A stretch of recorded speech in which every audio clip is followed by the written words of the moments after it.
Hi, my name is Brian Palm, and I'm an AP Environmental Science teacher here at Catholic Memorial. And today, I'm going to teach you how to navigate a grocery store in 2 minutes.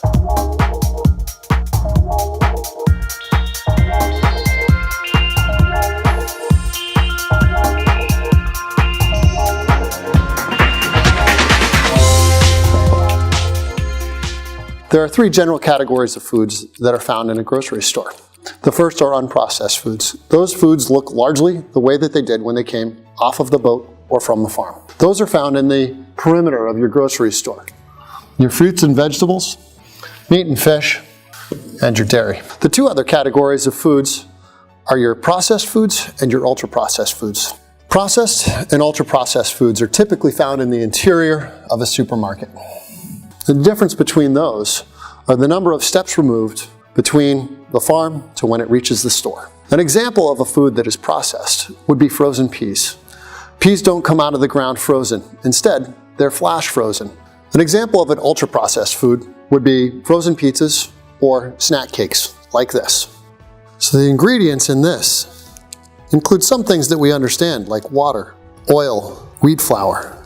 But they also have things that are tough to enunciate. Thiamine mononitrate, monoglycerides, riboflavin, soy protein isolate, natamycin and potassium sorbate, sodium sterol lactate.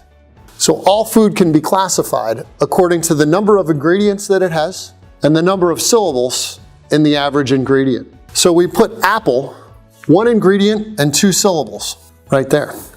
Chocolate cake with creamy filling, 37 ingredients, and average number of syllables, about 5. So what this graph means is that these substances down here, these are unprocessed, and I classify them as food. In this quadrant, they're further from coming from the earth, ultra-processed foods, and I call these food. So these ultra-processed foods with these long syllable ingredients often also have high fat, high sugar, and high salt. Things that you're not going to find in something like this. My goal in teaching this is to empower the students in the AP Environmental Science class. This is a class that can be overwhelming. The issues are big, complex, and they sometimes seem unsolvable. But through a topic like this, students learn that they can make a difference because they get to vote not 1 time each day, but 3 times. So the next time you're at a grocery store, you'll know if that thing that you just put in your cart is food or food.